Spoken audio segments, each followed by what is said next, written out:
BX1+.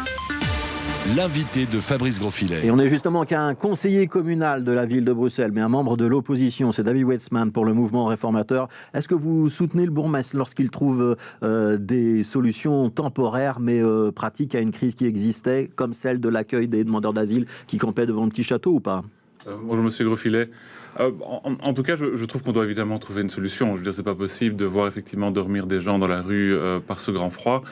J'aurais préféré évidemment que la ville prenne contact avec le fédéral. Vous savez que le Parti socialiste, on est ensemble en majorité au fédéral pour essayer de trouver une solution plus structurelle. La ville n'a pas vocation à accueillir systématiquement l'ensemble des difficultés sur son territoire. Je ne sais pas si ces contacts ont été pris. On me dit que non. Mais bon, voilà, ici le bourgmestre. C'est le niveau fédéral qui vous dit que non. En tout cas, ici, le bourgmestre vient avec une proposition où j'en prends acte. Je trouve que c'est probablement une bonne proposition, mais j'aurais préféré que ça puisse être résolu de façon plus long terme avec le fédéral, évidemment, puisque c'est aussi des compétences du fédéral. Est-ce que vous avez des contacts avec le fédéral sur ces questions-là, même si vous êtes dans l'opposition à Bruxelles ? On a des contacts, effectivement, avec tous les ministres, et ils sont en train d'en discuter pour le moment, et le Parti socialiste est aussi au gouvernement fédéral. Donc je crois qu'on doit essayer de trouver tous ensemble une solution plus pérenne pour le long terme. Maintenant, vous me demandez, à la place du bourgmestre, est-ce que j'aurais fait quelque chose de similaire ? Probablement que si j'avais vu des gens dormir dans la rue, j'aurais essayé de trouver une solution. Mais il faut que la solution passe, certainement, vous l'avez bien compris, par le fédéral. Elle doit peut-être passer aussi un peu par la ville de Bruxelles, mais il faut aussi qu'elle passe par les 19 communes. La ville de Bruxelles n'a pas vocation systématiquement à accueillir toutes les difficultés sur son territoire. C'est la localisation du petit château qui fait que là, il y avait un problème à cet endroit-là.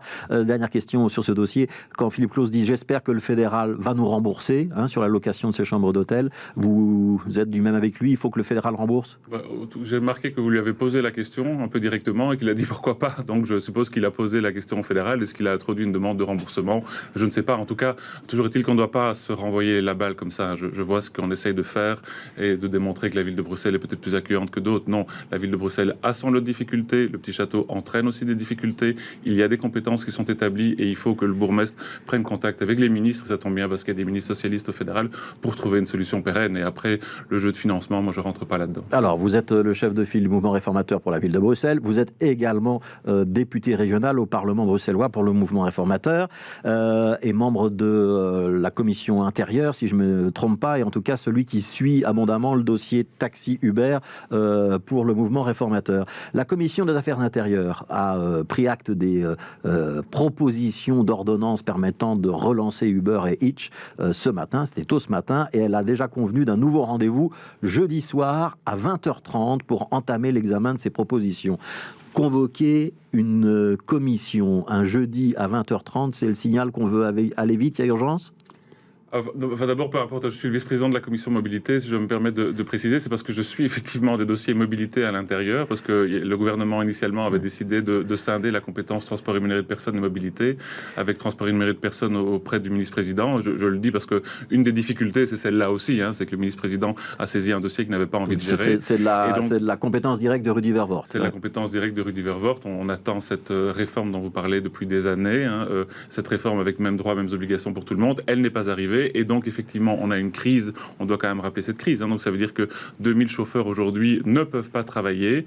Et donc, nous prenons nos responsabilités. Le groupe MR avait un projet de texte qu'il était prêt à déposer sur la table. Finalement, on a trouvé un accord avec différents partis et des partis de la majorité et de l'opposition pour avoir une majorité alternative. Et quel est le but de ce texte qu'on a appelé dans la presse le texte sparadrap ? C'est de permettre le plus rapidement possible. Mais si on convoque chauffeurs... la réunion jeudi, allez, honnêtement, une réunion un jeudi soir à 20h30, c'est pas habituel au Parlement bruxellois. C'est parce que vous voulez aller vite d'ici vendredi ? Oui, évidemment, bien sûr. Donc je vous le dis d'emblée, bien sûr, je veux que ça aille vite d'ici vendredi. Je veux que ce soit voté vendredi. C'est l'engagement que j'ai pris. Je fais tout pour que ce soit le cas. Et je souhaiterais que les chauffeurs LVC puissent retravailler, si pas vendredi, lundi, le plus rapidement possible, pour eux, comme pour la mobilité à Bruxelles et pour leurs clients. Pardon, pour vous répondre un peu techniquement, c'est qu'on aurait souhaité, évidemment, alors pouvoir l'examiner aujourd'hui. Mais il fallait l'avis du Conseil d'État. Nous avons décidé qu'il serait plus prudent, Ouais. effectivement, de demander l'avis du Conseil d'État. L'avis du Conseil d'État, me dit-on, arriverait jeudi après-midi. Et donc, du coup, on a décidé de se réunir le plus vite possible. En tout cas, pour mon groupe, c'était important de se réunir le plus vite possible. Donc, réunion jeudi soir, ça veut dire qu'on pourrait avoir une adoption d'une proposition d'ordonnance jeudi soir en commission pour qu'elle puisse être débattue en plénière vendredi. C'est un peu ça l'idée. C'est une modification de l'ordonnance de 1995 qui permet très clairement aux chauffeurs LVC de pouvoir reprendre leur travail. Ça, c'est la première étape. Ce serait déjà un succès. Ce serait la moindre des choses. Dans un contexte déjà difficile aujourd'hui, interdire à 2000 personnes de travailler, je trouve ça dingue. dingue. Et après, il faudra évidemment aller de l'avant et pouvoir travailler sur base du plan taxi qui lui apporte une réforme plus globale du secteur, comme on le souhaite depuis des années. Alors, il y a une proposition d'ordonnance ou de modification qui est co-signée par un certain nombre de membres de la majorité, mais pas le Parti socialiste, et vous avez demandé à pouvoir la co-signer. La NVA a fait la même demande, c'est ça l'idée? C'est ça, oui, tout à fait. Donc, si on parle de l'ordonnance réparatrice, on va dire ça comme ça, qui permet aux 2000 chauffeurs de travailler, effectivement, on doit trouver la plus large majorité possible. De nouveau, on a beaucoup parlé des 2000 chauffeurs, et c'est évidemment une nécessité, mais on ne parle pas assez du désordre qu'on a mis dans la mobilité aujourd'hui. Vous parlez de 2000 chauffeurs, David Wetzmann. C'est un chiffre qui est contesté. Du côté des taxis, on dit non, il y a un certain nombre de licences, il y a peut-être quelques licences où il y a plusieurs chauffeurs, mais la plupart du temps, les chauffeurs LVC sont à temps partiel, ils ont un autre boulot à côté, etc. Il n'y a pas 2000 chauffeurs. Vous répondez quoi? Il n'y a personne qui conteste le chiffre de 2000 chauffeurs, ou alors en tout cas ceux qui contestent 2000 chauffeurs, ils sont mal informés. Ce qu'il dit, c'est que parmi ces 2000 chauffeurs-là, David, tu exagères, il y en a une partie qui ne sont pas full-time. Ouais, ok. Je veux bien. Il y a une partie, effectivement, 25% qui ne sont pas full-time. Donc, disons très clairement que 75% des chauffeurs perdent quasi 100% de leurs revenus et que 25% perdent une partie. Alors, vous savez, j'ai répondu avec beaucoup d'honnêteté. Je ne sais pas exactement combien ils perdent, puisque je ne connais pas la fiche de paie ou en tout cas les rémunérations de chacun de ces chauffeurs. Donc, je ne sais pas effectivement. Je précise, ce sont des indépendants, donc en plus, ils n'ont pas de fiche de paie. Donc, je ne sais pas exactement combien ils gagnent. Mais en tout cas, ils perdent substantiellement. Ce que je sais, c'est qu'ils perdent beaucoup. Et ce que je sais, c'est ce que je vois, le chaos aujourd'hui, avec des gens, des clients qui n'ont plus leur service de LVC. Donc ça, je pense que vous avez aussi autour de vous des gens qui vous disent à quel point c'est difficile aujourd'hui de pouvoir, pour ces personnes, circuler à Bruxelles. Alors, il y a la proposition d'ordonnance Sparadrap, qui est donc une proposition d'ordonnance temporaire qui permettrait de réautoriser, au moins temporairement, Hitch et Uber. Et puis après, il y aura le fameux plan taxi en lui-même. Est-ce que Hitch et Uber doivent être soumis à des contraintes où on les réautorise tels qu'ils étaient autorisés jusqu'à présent, c'est-à-dire avec assez peu de contraintes? Ou est-ce qu'on leur met des contraintes? Donc aujourd'hui, l'interdiction ne porte que sur Uber, mais on sait qu'il y a un jugement qui est pendant et qui pourrait éventuellement porter sur l'intégralité du secteur. Mais non, il faut évidemment des contraintes. Lesquelles alors, David Wetzmann? C'est ça qui est dingue de la part du Parti socialiste, c'est que si on demande, et quand nous avons déposé un plan taxi également, c'était pour justement fixer des règles, et les mêmes règles pour tout le monde, que ce soit pour les chauffeurs ou que ce soit pour les plateformes. Donc l'obligation de passer un agrément, un examen? Il faut avoir les mêmes formations, il faut avoir les mêmes règles du jeu. Il faut avoir un marché qui est libéralisé, donc un marché avec plus de licences, parce que je rappelle que si on en est là, c'est parce que le marché était tellement fermé que des acteurs ont dû passer à côté du mécanisme de licence, ce qu'on peut juger. Le fait que, par exemple, on réserve le maraudage au seul taxi traditionnel, c'est-à-dire que le fait d'être ailé en rue, ce serait interdit pour les plateformes. Il faut y avoir une différence, effectivement, entre les taxis dits de station et les taxis de rue, ça a du sens. Il faut essayer de booster la demande. Il faut aussi avoir des licences pour les plateformes. Dans notre texte, c'est ça le fond du problème. On ne voit pas très bien où on va sur les licences. Il en faut combien de chaque côté? Alors, en tout cas, notre réponse va être très claire. Nous souhaitons qu'il y ait autant de licences nécessaires pour que l'ensemble des acteurs aujourd'hui chauffeurs travaillent.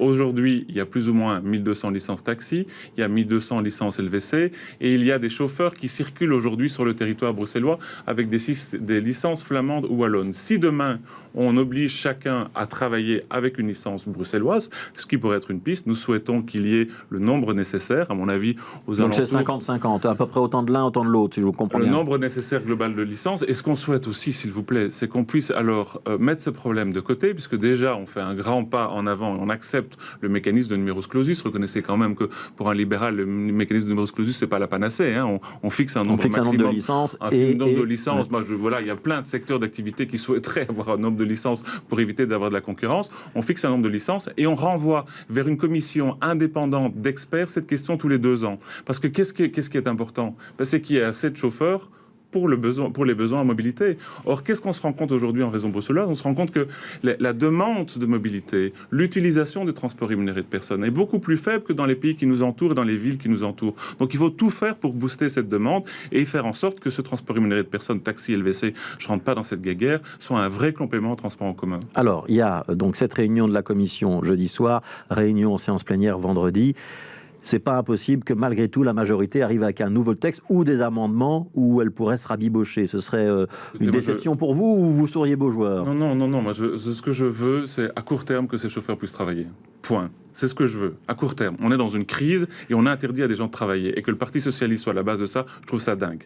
À moyen terme, je voudrais avoir un plan taxi le plus vite possible. Nous avons déposé notre plan taxi, il est assez clair. Le Parti socialiste, via je ne sais plus si c'est le ministre-président qui est en charge ou le groupe PS, c'est toujours pas très clair, mais en tout cas, de ce côté-là, il y a un plan taxi.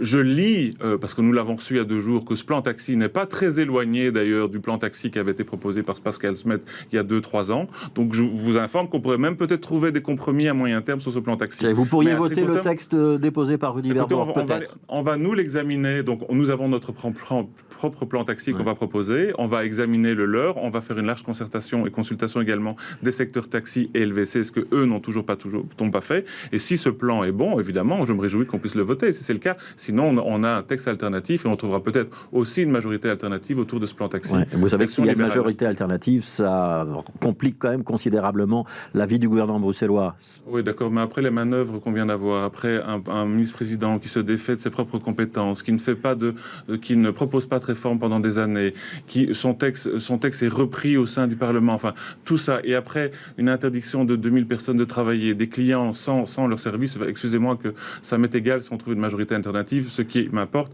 c'est les résultats dans ce dossier. Ouais, donc priorité, c'est la reprise des plateformes. A priori, si c'est voté vendredi, ça peut être une reprise très rapide après. Donc on a obtenu aujourd'hui en commission qu'il y ait cette discussion jeudi soir et que le texte soit mis au vote vendredi. Donc chacun prendra ses responsabilités. Le groupe MR soutiendra tout texte qui vise à permettre à 2000 chauffeurs de travailler le plus rapidement possible. Je repose ma question. S'il y a un vote vendredi, ça veut dire que les voitures Uber, elles sont de nouveau dans la rue vendredi soir ou il faut attendre quelques jours?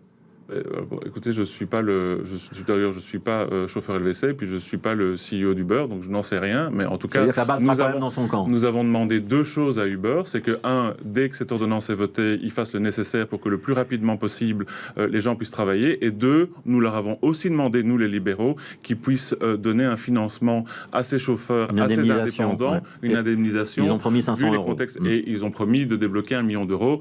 Voilà, je trouve que c'est pas suffisant, mais peu m'importe. Moi, je ne suis pas non plus le représentant des chauffeurs LVC. Merci beaucoup, David Wetzman, membre du mouvement réformateur et donc député bruxellois. Merci d'avoir été avec nous. Une petite page de pub et ce sera le journal de 12h30.